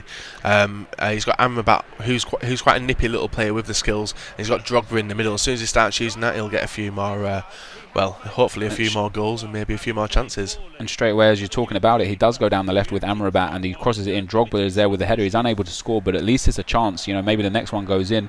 And Beach, just like he did in the first half, is having a positive start to the second half. He's unable to connect that ball though. Amrabat just straying offside as the ball's played through. Is a good option there, good chance to play the ball through a little bit earlier, but he didn't take it. And Finch will be relieved that this game doesn't get tied up to 2-2, because if Finch can go on and stretch this game to 3-1, maybe he can push on and score a fourth and a fifth. And Finch is the kind of guy that doesn't care who you are, what the score is, or anything. He will go and put 2, 3, 4, 10, 20 goals past you if he can. He won't stop. No, he's a ruthless little sod, and you can tell that with the celebration that he's been doing for the past 2 goals, telling people to calm down. And Beach there saves across no problem at all and can break through here with Diouf. Diouf is a strange player. He's someone that was really effective for me in FIFA 13, but someone that I don't really see much or have used much in FIFA 14. The price of the players at the moment is so cheap that you can kind of get any player that you want. And Balotelli showing some godlike strength there in defence, in the attack, with the defenders needing 2 of them to take the ball off of him. Beach can finally break away with Robin down the right hand side, but he just doesn't know what to do. Like, Finch has got defenders there covering very well. Finch, for the want of being a solid defender, he actually manually defends. He doesn't use second man press, he doesn't use contain, he manually defends, and that makes it not only easy, it kind of is a catch-22, because if he defends badly, you can just walk straight past him, no problems. But if he defends well and kind of predicts your movements, you've got absolutely no chance of going anywhere. But straight away, we have got a chance through here with Diouf, as he has missed the defence there. That's a bully of a tackle. He pushes the striker off the ball, but the ref decides that there's no free kick there. No, I thought it should have been a free kick, but you know how refereeing decisions go on this game. They are very strange from time to time, and there is an offside call there for Finch in the 62nd minute. Thiago Silva here is going to be able to clear the ball for Beach. He clears it all the way down to Drogba. Drogba chests the ball well. Strong play there from him, but he's unable to pick up the loose ball. And Finch here is starting to get into the game again a little bit more. But this second half has been a bit dead. I think both players are a bit scared of... I think Beach doesn't want to go too attacking in case he concedes another goal. Finch doesn't want to go... any more attacking in case he concedes the goal. So we're kind of having a game of a bit of midfield play and the odd chip through ball here or there. Yeah, well, both of them will want to win on the belt, especially as they've been tipped to be 2 of the best players in the tournament. So Beach will be struggling, but he needs to get back in it fast. It's just a shame that Drogba isn't really doing much for him. I thought he would do a lot more. Not. He just needs to start whipping it into him and causing a bit He does. more He's trouble. going to have a chance here, though. He's every time he does go down that left with Amrabat, he does create chances. He does create issues, and Drogba's always there. But Finch here is breaking away, and this is where Finch is most dangerous, where he's got men over on you. He's got the finesse opportunity, but he shoots with Ibarbo, and it goes just wide of the goal. And I actually thought that was in. And just note to Beach and Finch for future games, if you could not use the black ball, that would be fantastic. Here we go, though, with Pogba winning the header, Guarín stepping inside. Ibarbo there plays it to Balotelli, and he goes back through for the chip through ball. You can see it coming a mile off, and the defence is terrible, and that's a foul, surely, and that is a foul. And is that a free kick or a penalty? For me, that looked inside the box. I think the ref's given it just outside the box, and that looks in. That was inside the box for sure there. But Finch has got a chance here with the free kick. Freddie Guarín, he powers it up almost to the max, drills it, and it goes straight in the back of the net, and that is a beautiful strike from Guarín. Yeah, he would have probably had an easier chance as a penalty, but that was a brilliant free kick. That was a stunning free kick, and you don't see many free kicks in FIFA 14, so it's something that we can cherish. A great strike there, straight down the keeper's throat, but he just can't do anything. He flaps his wings at that, but it goes straight in between his arms, and that's 3-1, and that's pretty much the game now for Finch. I don't think he's going to concede 2 goals from here. No, Beach hasn't really done anything since his first goal. Finch has felt him out, made him... well, offer him a false sense of security that he's going to go on and win, and then Finch has just turned around and slapped it back in his face and put 3 goals past him. That's exactly what he has done. And Beach, he's got a small chance here. If he keeps coming down this left-hand side with Amrabat, he's going to create some chances, and he's got a corner here.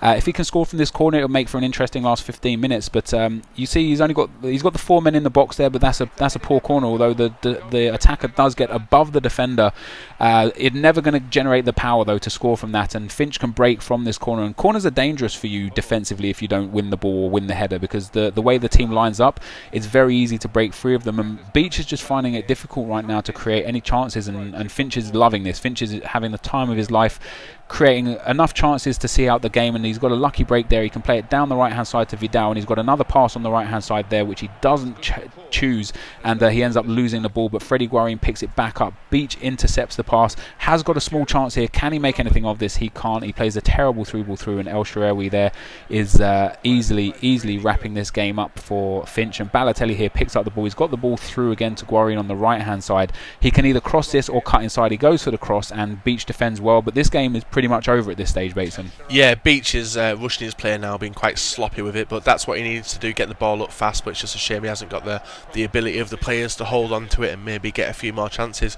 But Finch has done well to come back from the 1-0 that he conceded. Was it within 3 minutes with Robin? Yeah, it was 3 minutes, yeah, and he's got a chance here with Drogba. But do you think maybe Beach was a little bit mistaken? He's got another chance here, but he's offside. A little bit mistaken in the way he picked his team, because he hasn't got a necessarily overpowered team.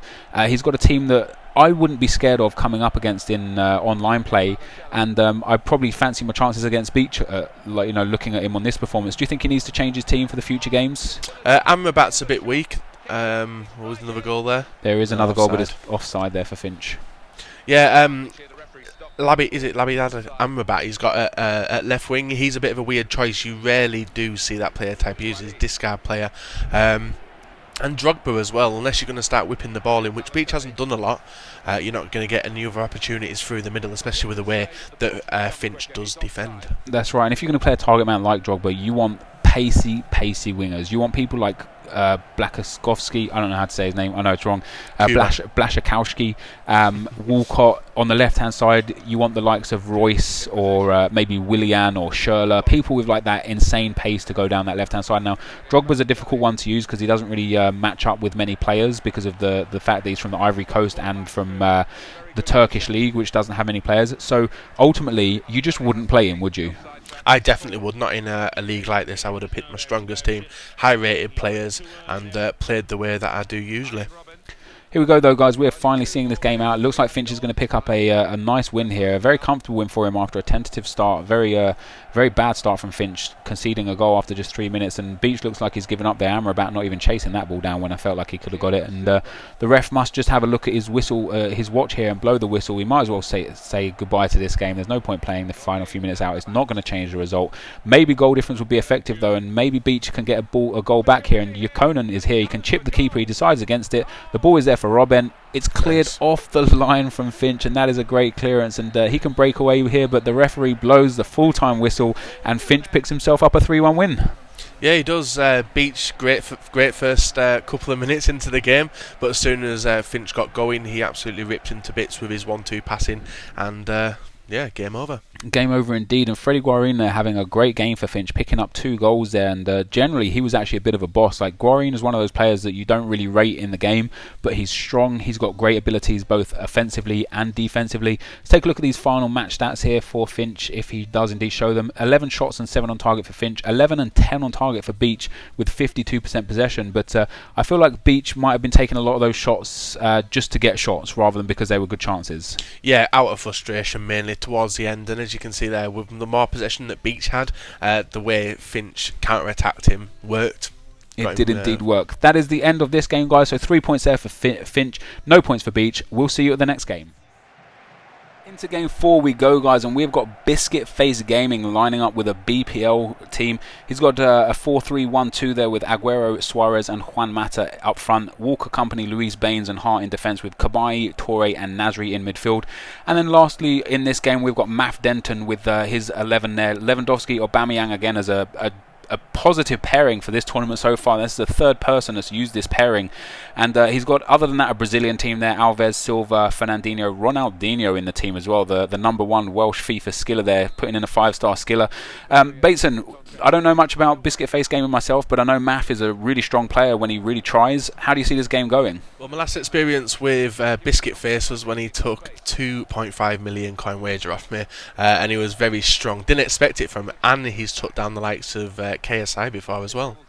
He has indeed, and we've got Math Denton in his pink kit to match his pink laptop, and Biscuit Face Gaming in the black and white kit. Now, it's an interesting couple of teams we've got here. They've both got very, very powerful players, very high-rated players, which is the first time we've seen two guys with super high-rated players this time around. So we're going to see the difference, I think, between this game and the last game where we had Beach with a weak team, in my opinion, and we'll see how this game fares out. And the early stages of this game, we haven't had a goal yet, but there has been an early goal in all the games so far. So I expect this game to not disappoint. But who do you see taking this one? How do you see this one going? Math's a very counter-attacking style player. He'll nick you, he'll do some skills and probably end up getting a goal from it. But I don't really know much about Biscuit Face this current game. But if he's dangerous last year, he's probably going to be dangerous this time round as well. Indeed, and we have Ronaldinho on the ball, the number one Welsh FIFA skiller with Ronaldinho there doing a nice roulette into a scoop turn, plays it down the right hand side, and in typical Math fashion he just passes it straight out of play. Leighton Baines here to throw the ball back in, and we had explosive starts from the other games and really high tempo gameplay for the most part of most of those games, but this game seems a bit slower, a bit more like it's going to be more of a tactical headspace game rather than a tactical FIFA game. And there is BFG losing the ball in the middle of the field, and Diego here with a long shot, and it goes way, way wide. And Diego's a massive favourite of yours, Bateson. Yeah, well, this team Math's currently using is my team, so it was set out to have a bit of fun with and also have a nice passing in the midfield. So hopefully, if Math gets to grips with it and has a bit of fun with Ronaldinho, he'll also get some goals. But the way that Biscuit's linked up his midfield with Toure and a few other attacking players going to be very dangerous. And he has a shot there with Aguero, and that danger showing straight away. A nice little bit of passing play through the middle of the field, and I expect to see more play through the middle from BFG and more play from the wings from Math. But Math has got quite a narrow team here, which is surprising considering he is kind of more of a wide man with crosses rather than a central player. He tries another skill move there with Ronaldinho, maybe a bit too cocky to be showboating at 0-0 after 15 minutes. He might want to get a few goals on the board before he starts playing those skill moves, and he's got a chance here. He goes through with Aubameyang. Ronaldinho picking the ball up again, chips it through to Aubameyang, but David Luiz is far too good and far too strong to let that happen. He steps inside, picks up the ball, and a break here from BFG can be had, but a poor pass there from Suarez gets tackled. Suarez picks the ball back up. Aguero plays it through to Juan Mata, someone we don't see many times in FIFA Ultimate Team this year, but the ball is put straight wide out of play. Why do you think it is that we don't see much Juan Mata this year? I think with the BPL you've got a lot of cheaper options, like you've got likes of Sessegnon and stuff. Even in Spanish teams you don't really see him used because you've got likes of Xavi, Iniesta and Fabregas, who he's probably got a bit of an extra price tag than a lot of people are willing to pay. That's fair enough, and we know that there are a lot of, like you say, cheaper options for cam in this league. And for me, the better Spanish cam of all of them anyway is Santi Cazorla. Of course, the man is a god this year, and I'm not saying that just because I'm an Arsenal fan. He's actually very strong this year with his weak foot and 4-star skill moves. We've had the first 20 minutes of the game, guys, and I think for me, BFG is just about edging this game. He's had a few chances. Math looks a bit weak in defence when BFG gets that passing going in the midfield, but Math's always dangerous on the counter, and with the attack force he's got with Aubameyang and Lewandowski up front, he's going to have a lot of chances. But here we go again with BFG coming down the left hand side. The referee blows for a foul, and the game gets to play on. We've got Leighton Baines here. This is the informed version of Baines, plays it through to David Luiz, and this is dangerous play here, and he's lost the ball. Lewandowski here for Math, plays it to Aubameyang, and there is the cutback, the goal from Aubameyang. And Aubameyang is making a massive name for himself in this tournament, scoring many goals already. Yeah, you can definitely see his price going up after people watching this. But this is about the third or fourth time I've seen Biscuit slip up in defence, over dribble with it, and just seem to be hanging around with the ball instead of getting rid, and it's cost him. Now Math can start doing the skills.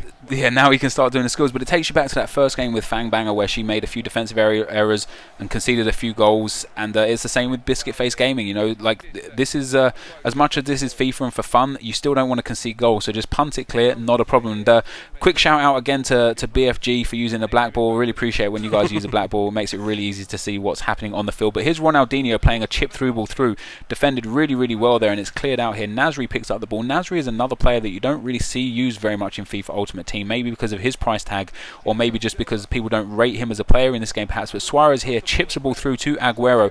Aguero here is very strong in this game, and another chip through ball there. And I think the problem with Biscuit Face Gaming so far, although he is playing well and passing well in the midfield, Math with a nice few little bit of skills there with Ronaldinho, just absolutely embarrassing BFG there.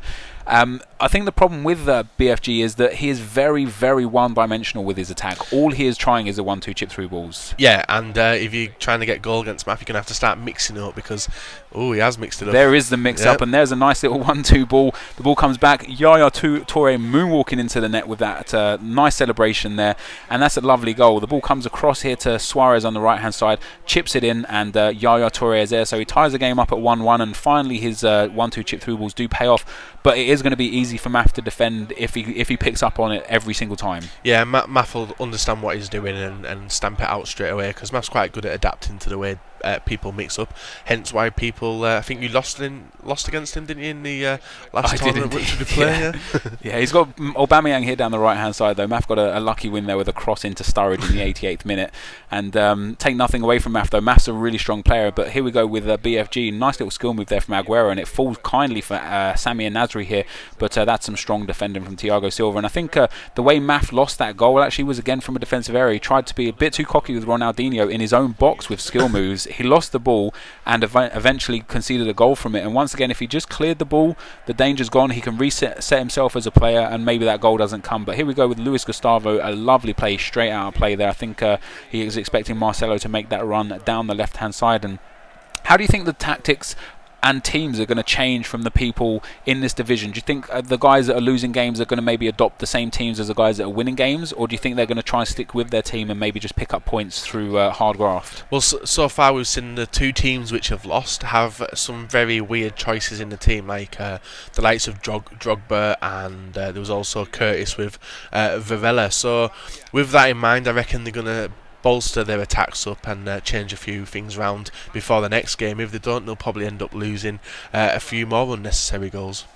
And here's a nice attack there from BFG, but Math does very well defensively. He's got Dani Alves running down the right hand side here, already at half-time in this game. This has been a very, very quick half of football, and Aubameyang steps inside, plays it through to Ronaldinho. I would have gone for a scoop turn and shot there. He plays it to Diego, chips it back into Ronaldinho. That's a foul perhaps, ref. No, offside. Instead, it's an offside. That could well have been a penalty, and that was a very good call from the linesman there. But when you get the ball into your feet, like Math did there with the ball into his feet of Ronaldinho, with your back to goal and the defender pressing you, where do you go with that? Oh, I would have done a scoop turn, and I'm surprised Math never either, especially knowing, well, in the first couple of instances of asking about Ronaldinho, he didn't know how many skill moves he had, which is a bit of a daft question, but he knows now anyway, as you can tell with the gameplay. A nice chance there from Math with Ronaldinho, leaves him with the corner in the 45th minute. He's got the man on the front of the box there with no one marking him. It is a poor corner though. Joe Hart flaps, Leighton Baines is able to clear, and I think BFG escaped that one there. Math had an overload in the box there, and that is the half-time whistle. Kabay running down the right-hand side. A very even game in the first half. Both guys very tentative in midfield, very uneasy with the ball. Nobody wants to just control the possession, and they both made defensive errors resulting in the goals. Aubameyang scoring for Math, and it was who was it that scored for BFG? I think it was Yaya Toure. It was indeed Yaya Toure, and both of them scoring from kind of chip cutbacks there, with the keepers way out of position, and 1-1 at the half. I'm going to see. I see this game probably finishing as a draw, but you look at the possession there, and Math's in control of possession, but BFG's passing is strong. They both had 3 shots, 2 on target for Math, 1 on target for BFG. This is probably the closest game so far. I think this could go either way. A draw would probably be a fair result, but it reminds me a lot of how the Zweibek against Fangbanger game went. Like neither team, neither person was able to actually settle down into a pattern and dominate either game. Yeah, with Math's pacey defence and Biscuit's pacey defence, it's going to be a very low-scoring game. We have got 2 goals already though, and we're going to start off the second half within the next 3 seconds, guys. No substitutions made from what I saw there. And do you think substitutions again is like, maybe we're thinking a bit too tactically here, but on the 60 or 70 minute mark, when people like Thiago Silva might have had a little less stamina than they normally would, is that when maybe you'd bring on a really like a really pacey striker, or a really tall striker with good pace, good power? Yeah, depending on how the game's going. Like currently the game for either of them could, well, neither of them know which way it's going to go, especially with the way that their tactics they're lined up. Here is Aguero down the left-hand side though, plays in Juan Mata. He's got a man in the box, which is Suarez. The cross is not good enough though, and Julio Cesar is easy there to pick the ball up. And whilst Math does have a mainly Brazilian team, the biggest problem with Brazilian teams for me is the fact that they don't have a dominant goalkeeper this year. But Math is through here on goal with Luis Gustavo. He takes a shot, would have been better crossing it. Joe Hart parries it out for a corner. And speaking of bad goalkeepers, Joe Hart is one of the worst goalkeepers I've ever used in FIFA Ultimate Team. Math on the defensive stance there with just 2 men in the box from the corner, but Joe Hart parries that again. Math's going to pick the ball back up here with Lewandowski. He turns inside. He tries to push it past the defender, but loses out there. And Biscuit Face Gaming can break away here with Suarez, but gives it away for Lewandowski. Aubameyang is there. He picks up the ball. He bullies the defender. That is a beautiful finish. And Aubameyang's strength again pays dividends for Math Denton. Scores a lovely goal. Tucks it under the keeper into the bottom right hand corner. 2-1. Yeah, and another defensive error from Biscuit as well. He decided to do a 1-2. I think he pulled out Company or maybe David Luiz, one of the two, and let a run through to slip in Aubameyang, and it's cost him dearly. It has cost him, but Aubameyang's strength, Aubameyang in general is frightening, isn't he? He has been. Watching these last couple of games, he performs better than the ones I've got. He does indeed. Look, he scored a lot of goals for me when I played with him pre-patch. Like I said in a previous game, his heading and his strength is deceiving. It's deceitful. You know, people don't think he's going to be good and powerful because he's fast, but he is very, very powerful, and he's got great heading abilities. And Math now being 2-1 up will start to settle down a bit, I think, now control the game a bit more and maybe play his game a bit more and throw in a few skill moves. Lewandowski here on the left hand side got a bit of space. He cuts inside and cuts back outside. Lewandowski with the cross there doesn't get very far, and BFG can clear that no problem at all. It goes all the way through to Suarez, who plays it back through to Aguero, and that was a beautiful little 1-2. Math pump fakes the keeper. He brings him out again, and that worked very, very well there. Very good. It's he's still gone and scored though. But he has still gone and scored. Bit of defending. Yaya Toure with the goal, so that's 2 goals for Yaya Toure, 2 goals for Aubameyang. Some phenomenal defending from Math there, but once Aguero passed his back, Math using the double press there was the issue. He took 2 defenders onto Aguero there, leaving the gap for Yaya Toure to run into. He did run into it, and it wasn't the strongest of finishes, and it was on Yaya Toure's weak foot, but BFG will be delighted to get back into that game. And here is a chance straight away. Marcelo in the box with the ball. He steals it again. He turns the defender. He's got a chance to cross it, which he does. The header is there. That's a great save from Joe Hart. Parries it wide. Yeah, what Math needs is he needs Lewandowski in the position of Aubameyang, really. If that was Lewandowski with that header, I reckon that would have been 3-2. But he does have a corner, and again he's playing defensive, maybe even ultra defensive with just the 2 men in the box. He whips the ball in with Ronaldinho. There's no one there to do anything with it, and now the break is on for Juan Mata here with BFG. He chips the ball long and high to Suarez, and Suarez is going to bully the defender out of that. He does get the ball. The keeper makes a great save, and going back to what I was saying about the Brazilian goalkeepers, there's just no one that I like in the Brazilian net. There's only one keeper who I've stood by throughout FIFA 13 and FIFA 14, and that's Julio Cesar. Even though he's gone down to the championship with QPR, he's very solid, his reflexes, and some of the double saves he pulls off are ridiculous. Hence the reason I put him in this team. Indeed. But we have got Aguero here, chips it through to Suarez. Suarez, again, is one of those players you just don't see too much in teams. His price is quite high, and I think the fact that his price is that high with that little pace for Suarez, I think that's maybe the reason why we don't see him much. But maybe that was cause for a penalty there. The referee was given the free kick the other way, but the ball is played through to Lewandowski. Lewandowski here has got a chance. He has a shot with his left foot at the near post, and Joe Hart parries it out again. And this is one of the issues I had with Joe Hart, is that he doesn't catch anything. He parries everything. Math Denton, though, the amount of chances he's having from corners, he needs to either set up a custom corner technique so he can throw more men in the box, or just play on balanced or attacking to get more men in there, because at the moment he's getting bullied with the defence, and he does have a chance there as I say that, but the keeper again saves the ball. Yeah, if he's wanting to get more goals and be more scary, as you put it, from the corner situation, he needs to get more bodies in there.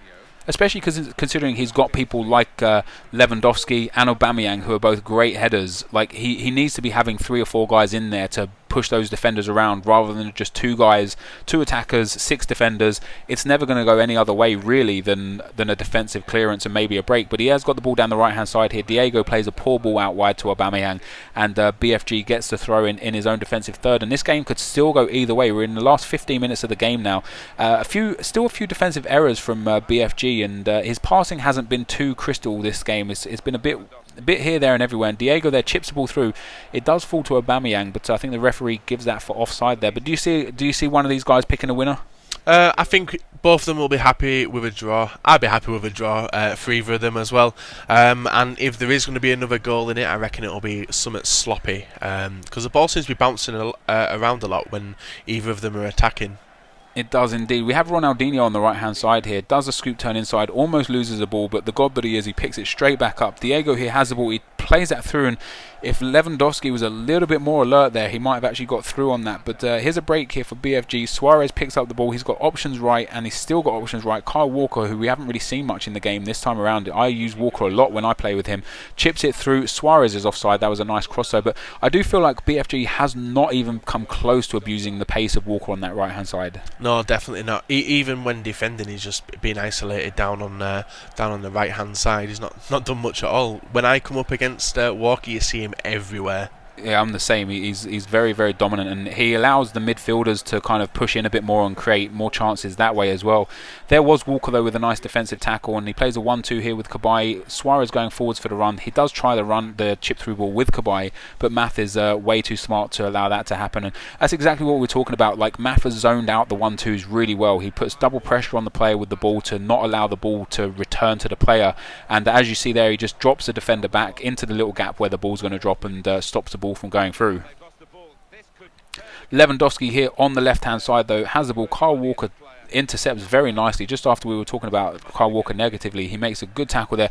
Cabaye has the ball down the right-hand side, and I think one of the issues for me with the two formations that we've got here is that Ronaldinho and Cabaye, who are like the wide central midfielders, don't have the pace to play this game. No, that's definitely true. Is it like even with Math's attack as well? He's got Gustavo out on the left-hand side, Ronaldinho out on the right. It's going to be a midfield battle, and that's exactly what this game has been. It has indeed, but we're coming towards the closing stages of the game there. Math almost had an opportunity, almost carved himself a chance. Nasri here for BFG plays it through to Juan Mata. Again, quite a slow midfield with Nasri, Mata and Cabaye, but Nasri does pick it up again on the left-hand side. Very well defended from Math. Ronaldinho there just punts it clear, and that's exactly what should be happening when you have the ball in that position, although it comes straight back, and here is Suarez, chips it through. Juan Mata with the opportunity. He drills it in, and there is the 90th minute goal for Juan Mata, and what a strike that was. I would have personally gone for the chip over the goalkeeper, but BFG decides to smash it as hard as he can, and it rockets into the back of the net. And that's it. That's game. Too little, too late for Math now. He's not getting back into this unless he decides to pull a KSI, but I very much doubt he will. Number one Welsh FIFA skiller goes down. He's tried for the KFSI, though. It's a bit of a fail there. Very good defending from David Luiz. Juan Mata plays it into Aguero, to Suarez. He could get a fourth here. The ball gets chipped through to Aguero. The keeper comes out, and Math does well with the goalkeeper there. Julio Cesar punts it clear, and that's going to fall straight to Math. No, it didn't at all. Unfortunately, I thought he was going to manage to nick that in front of the left back there, and he chips it through again. Defended very well. Joe Hart clearing it, and this is a bit of a mess this last 10 minutes, isn't it? They're both so nervous, and eventually BFG gets the final whistle. He comes away with a 3-2 win. Very interesting game, that one. Very, very hard-fought midfield battle. Yeah, and just as we said, no one really uses Juan Mata, and look what he's done. He's scored a 90th minute winner. He has indeed. Yaya Toure there with 2 goals. Aubameyang with 2 goals. A goal for Juan Mata. And I think Math will be a little bit disappointed that he lost the game there. A very, very big game for BFG. Gets 3 points on the board. At this stage with the current games, that actually puts him 3rd in the table after a 6-1 win for Lasty and a 3-1 win for Finch. So that will put him there in the table. Hopefully we can have a look at the match stats. Hopefully we don't have to watch these highlights for too long. Yaya Toure there, really dominant in midfield. It's not really someone that you see score too many goals. But how do you think he performed today? Oh, he played really well. As a defensive-minded player, he's always in the attack, and when he does get involved, he's got some beastly shot on him as well. And with the 2 goals there, that showed how well he is. It did indeed, and I think one of my favourite things for Yaya Toure, again, aside with his defensive qualities, his strength and power when in the box for corners, both offensively and defensively, are just really, really good. Yeah, it's like having another centre-back in there.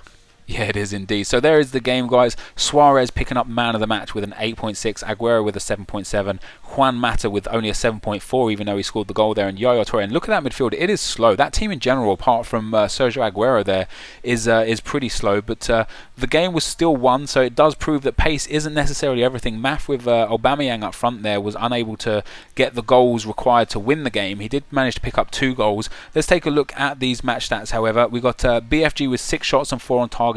Math with 8 and 7 on target and more possession, but coming out a 3-2 loss. Yeah, that's very surprising. I didn't think the stats would go that way either. I knew Math would have him on possession, but yeah, it's surprising. But Biscuit pulled off a brilliant result against Math, knowing how good that Math actually is. He did indeed, and with just 6 shots and 4 on target, scoring 3 goals is very good. So congratulations to Biscuit on his first win in the tournament. Let's get into the final game of the day. So guys, we get into the final game for this episode, and both these guys will be looking to start out with a 3-point win. We've got Capgun Tom against Lucas, the pink slip player, a bit of a rage man like myself, gets very mad at this game. We've got EA are a joke. I think that is Capgun's Tom team, isn't it, in the blue kit? And we have Lucas in the Aston Villa, is that his team name? He is in the yellow kit, and we've got again a couple of teams. They didn't show the teams at the start of the game. A bit annoyed about that, because we need to see the teams like you do, because this is live for us. You know, we haven't seen these games before. We don't know what goes on.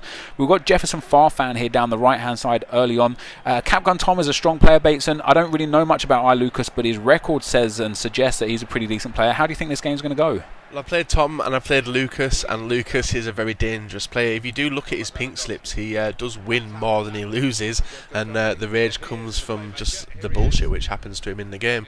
And Tom can create that bullshit, really. Yeah, Tom is a very strong player. Actually, when I played against Tom in the Hub League, I picked up a very, very undeserved victory against him with a shocking goal from Robin from an acute angle. But Tom's really strong. He's very tricky the way he uses the drag back and such. And we've got Aubameyang through here on goal straight away. And there's the shot. And there's Aubameyang again causing issues. This guy has been the absolute mainstay of the whole tournament so far.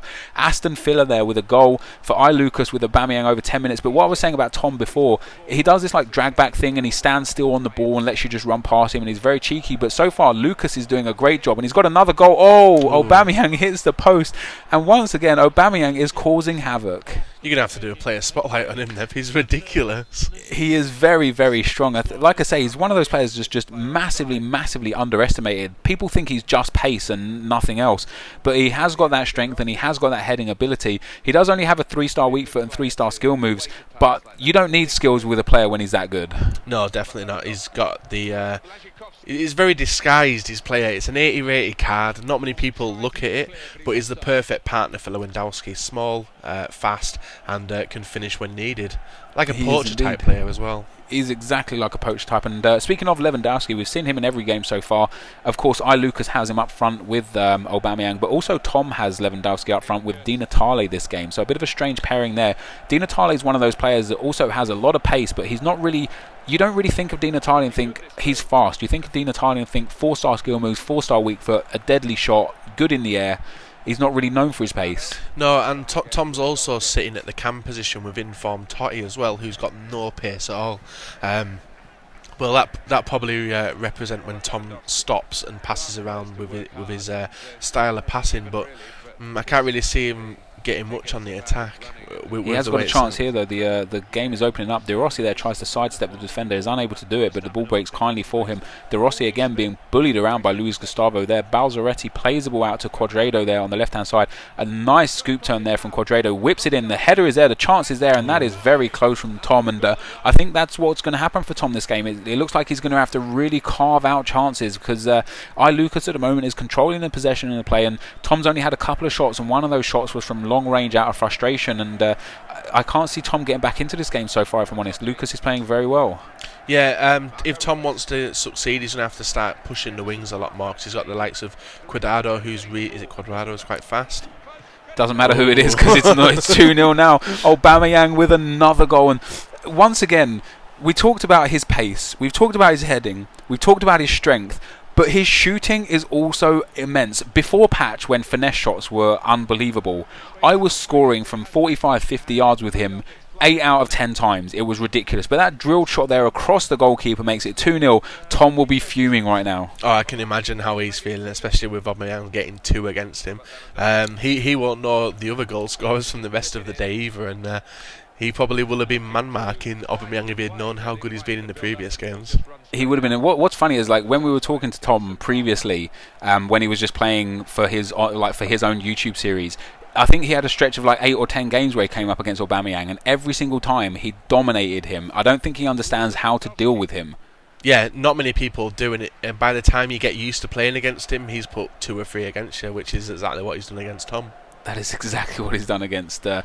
And Ogbonna has the ball on the right-hand side for Tom. Tom loses out possession to Gustavo. Lewandowski there with a cheeky little fake shot on the edge of the box. Holds the ball really well, Lewandowski, and his strength is a massive factor in his game. That's why his heading is so strong and his finishing is so good. Tom does have a bit of a chance here. Di Natale has the ball. Lucas is defending really well. He's got 4 men back at all times. I guess he's playing on defensive. It doesn't look like ultra defensive for me. Just looks like defensive, but he's playing well and he's got a really strong team. I love the people he's got in midfield, like Luis Gustavo. They're always strong defensively. Yeah, a lot of people line up with the Bundesliga teams. They're so position disciplined as well. You won't find them out of place when you're getting counter-attacked. And also Lucas is doing good in pushing Tom away from his original game. He's forcing Tom to the wings where probably Tom doesn't operate. That's very true, and here is Lucas with another chance with the free kick, playing it around. Always with those free kicks, I would always punt them into the box, because the keeper comes out, he flaps, he misses things, you have a chance.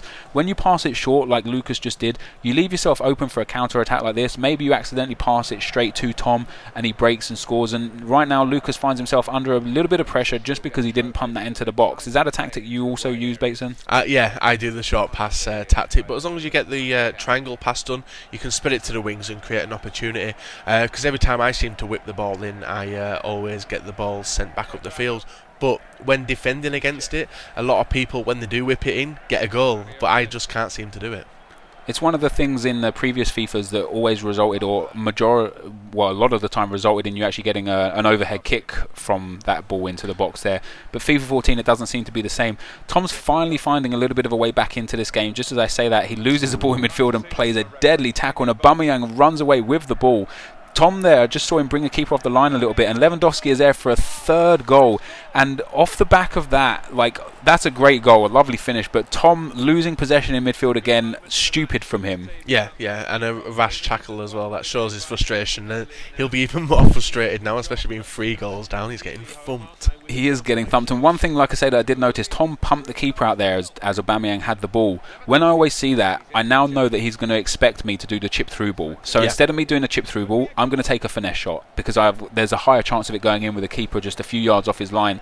I don't know if Lucas has seen that himself, but it doesn't even matter at this stage. He's 3-0 up, he's dominating the game. Just as I felt Tom was actually finding his way back into the game, is having a bit more possession and a few opportunities. He ends up giving the ball away stupidly in midfield, concedes a 3rd goal, and that's pretty much good night for Tom. Yeah, unless he gets an early goal at the start of the second half, I can't see anything happening with Tom. He hasn't done anything really. As you can see there, 2 shots, 1 on target from Tom, and 3 on target from Lucas, and 3 goals. 3 goals indeed, and clinical finishing here. That's the difference between having someone like Lewandowski as a striker and someone like Drogba as a striker in one of the previous games we saw. You want to have strikers that are going to finish it every time. There's no jokes here, there's no point messing around trying to be fancy.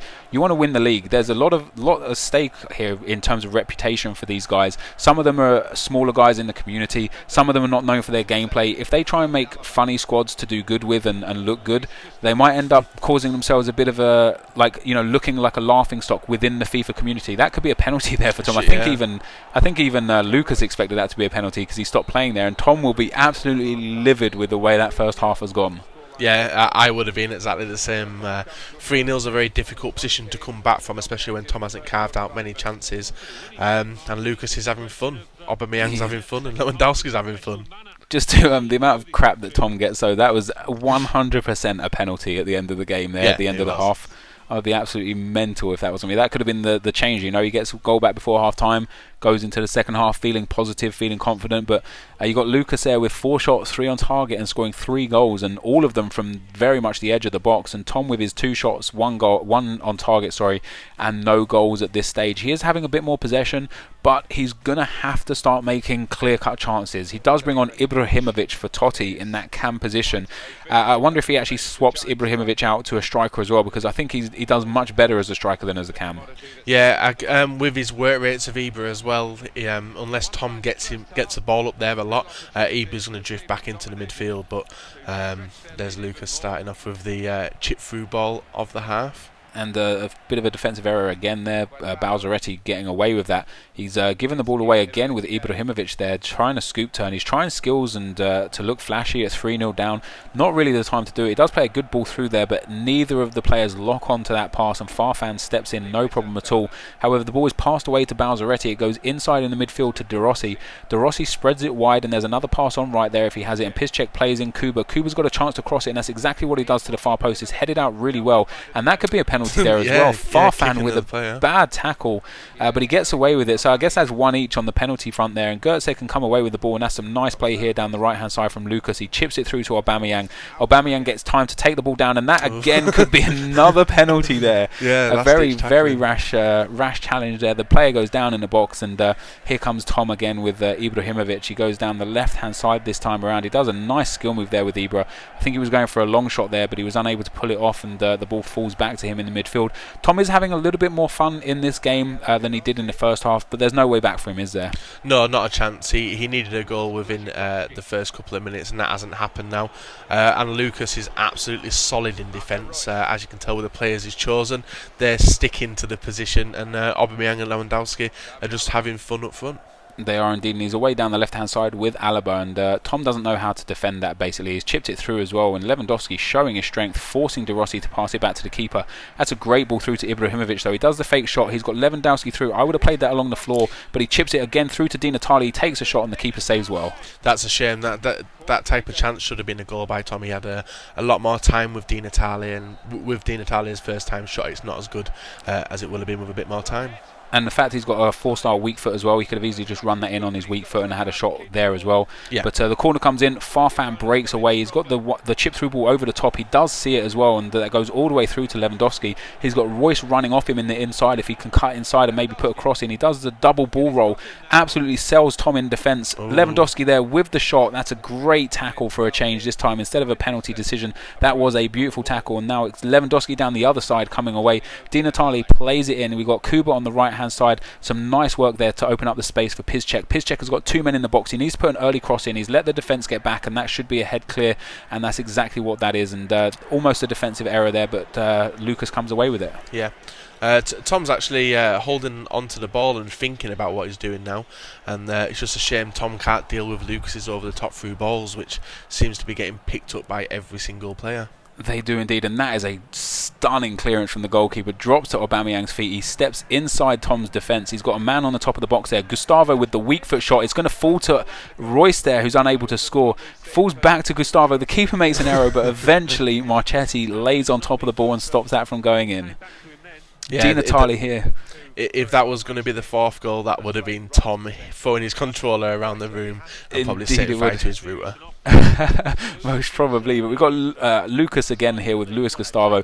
That's a beautiful ball. I didn't even see that ball myself. That's a lovely stop and turn with Goetze, and that is a stunning goal. Yeah, that is a lovely goal. That was brilliant. I was looking at the ball out to the left wing there. He decided to kind of do a reverse through ball there into Goetze.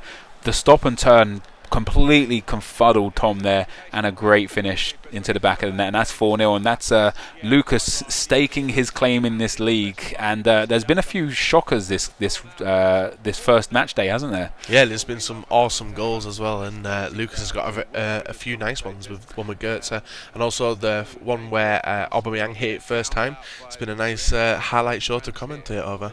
It has indeed, and Quadrado here for Tom, plays it through to Balzaretti, into Di Natale, who plays it to Ibrahimovic. He does the scoop turn, but isn't really making much space. He plays it all the way through, the header back to the goalkeeper. Adler does nothing but save that every day of the week, and Aubameyang here has got another chance for Lucas to break. Goetze loses the ball, but the ball is played through to Lewandowski. He's got Royce on the left, he's got Goetze in the middle. He plays the ball all the way out to Royce, but that should be an easy defensive clearance, and that's exactly what it is from Piszczek, and it falls kindly for Lewandowski here, who steps inside, plays it to Di Natale, who looks to be in the cam position at this stage. I think Ibrahimovic is playing as a striker. A nice little Rabona fake there, plays it through to De Rossi. He's got the chip through ball back to Ibrahimovic. Tom's got a chance here, and that is a great goal. Yeah, that was nice team build up and a brilliant finish by Ibra. It's just a shame he never started with him in the first half. He might have maybe got one or two extra goals. Or even when you think maybe he went 1-0 down, maybe he would have brought him on then just to try and change the game, but unfortunately he didn't.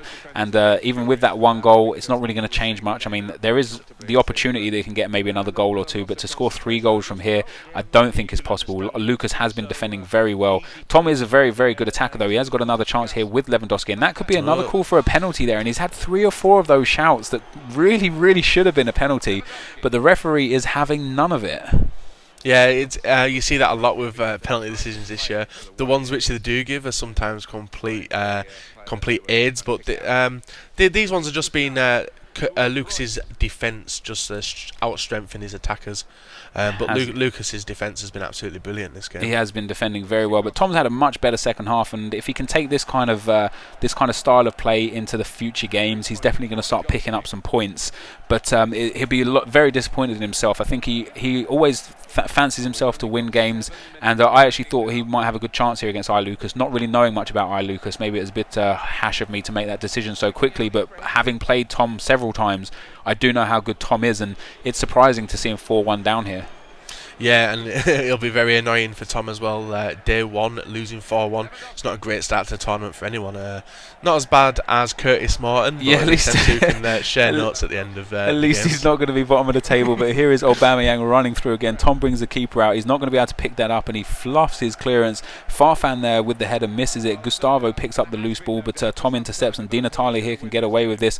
Sends it down the left-hand side, but it's coming straight back at him. Aubameyang with a crazy ball over the top there, and I think Lucas just wants this game to be over to walk away with this win now. Yeah, he just booted that out, hoping for the whistle, but the whistle hasn't come. But Lucas has been very interesting. I still don't know which has been my player of the day. Lucas has been very strong, but you got the players like Finch and also Lasty as well. Yeah, Lasty had a great game for me. So far, I think if this goes in, I'm going to give player of the day to Lucas. But otherwise, I think Lasty's going to take it. But he's left him a little bit of space there, or he's just marked that with the player. Yeah.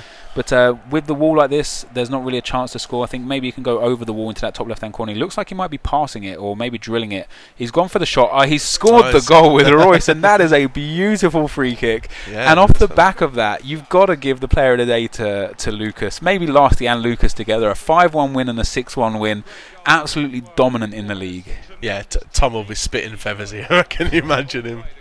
Even with the player on the line. But he has got like the shortest man on the field on the line. He steps aside instead of jumping, and that's a really, really nice free kick. Now, considering how little free kicks are scored in FIFA 14, the fact we've already seen 2 in Matchday 1, I think this is going to be a good season. Yeah, I hope all the results stay this open and there's loads of goals scored. Hopefully, and that is 5-1 the final result. Lewandowski, Götze, Royce and Aubameyang with 2 for Lucas. 1 goal with Ibrahimovic for Capgun Tom. His EA are a joke. The only thing I will say for Tom in that game is I felt like maybe he should have had 2 penalties, maybe even 3 penalties in that game. Yeah, I think they were very 50-50, but everyone gives a benefit of the doubt to the defenders, don't they now? But I still don't think, even if he had got them penalties, he would have took anything away from this game. Most probably not. And Aubameyang there finishing with a 9.6, and his reputation throughout today has shot through the roof. Him and Lewandowski as a pairing, as a strike partnership, are just deadly anyway, and maybe Tom will look to employ that in the next game as well, take Aubameyang with him himself. But a 5-1 win there for Lucas with just 8 shots and 6 on target, scoring 5 goals. That's great finishing. And Tom with 4 shots and 3 on target with 52% possession. Fair result, would you say? I would do, yeah. It wasn't too embarrassing for Tom, but 5-1 is still a bad result, but it's shown Lucas how much potential he's got to go on and dominate this league. Indeed he has. So that is the end of the games, guys. We're going to have a post-show chat, myself and Bateson, just now, so we'll see you there. So guys, looking at the league table, it's been a very, very eventful day. Some massive scores there. Lasty beating Curtis 6-1, Lucas beating Tom 5-1. We also had a lot of goals in all the other games, no less than 4 goals. Fangs and Ryan drawing 2-2, Finch and Beach finishing 3-1 to Finch, and BFG beating Math Denton 3-2. But Lasty taking the lead in the table so far, Bateson. How do you think he's going to feel about that? Oh, he'll be confident going into the second game for sure. Anyone would be absolutely smashing Curtis. It'll just be interesting to see in the next week's games how the people who lost with Math Beach, Tom and Curtis go on to change the teams or change the tactics. That's indeed right, and I think for the guys at our bottom, Math and Tom, for me, were two guys that I definitely didn't expect to lose their first games, and Beach going in as one of the heavy favourites in this tournament because of his the way he does his YouTube series, and he's a streamer, so he plays a lot of FIFA. He's a very accomplished player at the game. He'll be looking to pick up 3 points as quick as possible next week. Yeah, definitely. And for him to do that, he's going to have to take Drogba and also the left wing out the team as well, and hopefully get a nice strike force. Especially with Curtis as well. He had a very strange strike force, but very solid defence, but then still conceded goals like there was no tomorrow. He did indeed, and Curtis plays Fangbanger next week, or actually tomorrow, if we can get the video edited in time. It'll be on Sunday. But do you think Fangs will go into that game knowing he lost 6-1 with a lot of confidence, thinking that maybe she can actually get her first win and 3 points on the board? Well, Jessie should go into the game with confidence anyway, because one, it's the first game of the league. 2, she actually scored some goals, and 3, she took away 1 point, which is a very rare thing for fans to do in anything tournament based on YouTube. Indeed it is, and hopefully she'll be confident going in there. And we've got Lucas plays Math next week. Lucas coming off the back of a big win, and Math coming off the back of a damaging 90th minute defeat. So he'll be looking for maybe picking up a few points against Lucas. But do you think he's got it in him to beat Lucas? After the showing which Lucas has given us today, I would say no, but you never know with Math. He could hold him out for the whole 90 minutes, whip the ball over the top to Aubameyang, and as you've seen with all the goals Aubameyang scored today, he's going to put it away. Indeed he is, and the best game for tomorrow's game, and the game of the day, is going to be Lasty against Finch. Arguably the better two players in the league. They play very similar football. It's going to be a really entertaining game to watch, that one. Yeah, hopefully there'll be a load of goals as well. Definitely with Lasty, because we didn't really see much from his defending style, did we? Because Curtis just didn't put up a fight. But we know how good Finch is in defence, as we saw against Beach. So I reckon there'll be a lot of goals in that game for sure. Good to know. So, guys, thank you for tuning in. If you want to check out our Facebooks, YouTubes, and Twitter, and all the good stuff, every link for everyone will be in the description below.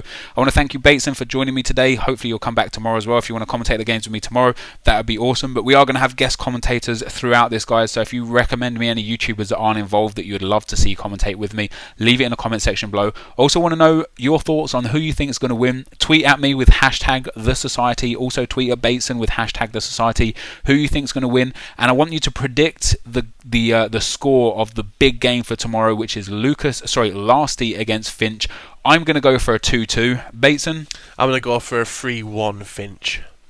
So Bateson thinks Finch is going to edge that one. I don't know. Lasty had a good game, though, for me. I think that could be a very, very interesting game to watch. But I want your guys' thoughts down below.